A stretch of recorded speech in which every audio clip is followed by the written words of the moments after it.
It's pretty wild to think about what you, a giant redwood tree, and some random bacteria in the soil all have in common. And it turns out the answer is pretty much everything.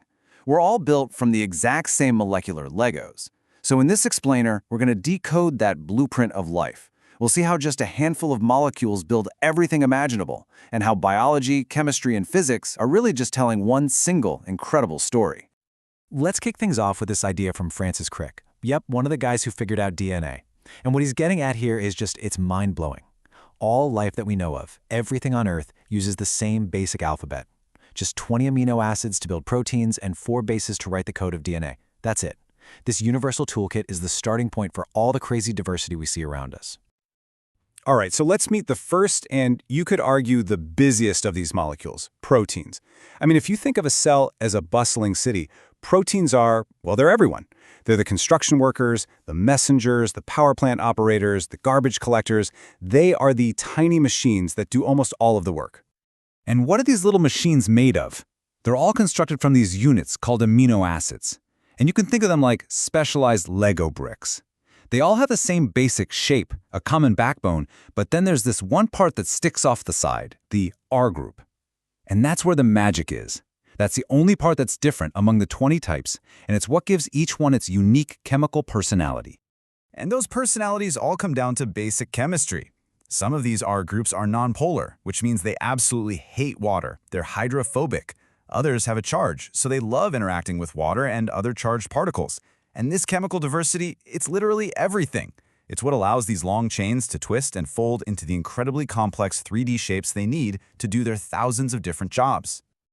So how do you snap these bricks together to build a machine? Well, it's this beautifully simple rinse and repeat chemical reaction. The end of one amino acid links up to the beginning of the next, a little water molecule pops out, and bam, a super strong connection called a peptide bond is formed. You just do that over and over and over again, and you get a long chain, the primary structure of every single protein. Okay, so it's just a long chain, right? How big of a deal can one single link in that chain really be? Well, as it turns out, one tiny microscopic change can have massive, life-altering consequences. Let's look at a really powerful real-world example. So, take hemoglobin, the protein that carries oxygen in your blood.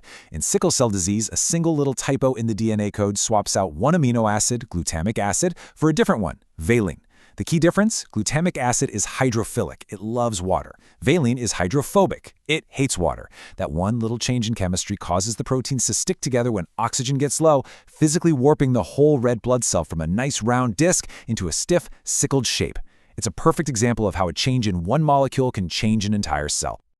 Now, while all those proteins are busy doing their jobs, the cell needs 2 other absolutely critical things. It needs fuel to power everything, and it needs a boundary, a container to hold it all together. And that's where carbohydrates and lipids come into the picture. Carbohydrates, you know them as sugars and starches, are basically the cell's go-to quick-access fuel. A simple sugar like glucose, that's like cash in your wallet, ready to be spent right now for a burst of energy. And when you link a bunch of them together, you get something like glycogen. That's more like your savings account, energy stored away for later. Then you've got lipids, fats and oils. Their most important, defining feature isn't really a biological instruction at all. It's a fundamental principle of physics. They are hydrophobic. They just do not play well with water. This sets up a really fascinating question. Since the inside of a cell is, like, almost all water, what on earth happens when you just drop a bunch of molecules that can't stand water right into the middle of it all? You'd think it would just be a chaotic, oily mess, right? But what actually happens is pure automatic magic. They build their own house. The parts that hate water, the tails, they all turn inwards to hide from it. And the parts that are okay with water, the heads, face outwards. And just like that, they spontaneously form a perfect double-layered bubble. This isn't biology giving complex instructions. It's just physics and chemistry doing their thing. And that simple act creates the basic container for every single cell on the planet.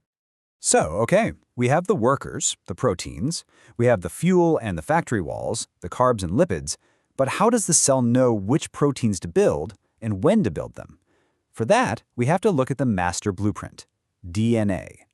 DNA is the ultimate hard drive. It's this beautiful double helix, and it's built from just 4 chemical letters, A, T, C, and G. The whole structure is held together by one incredibly simple, incredibly strict rule.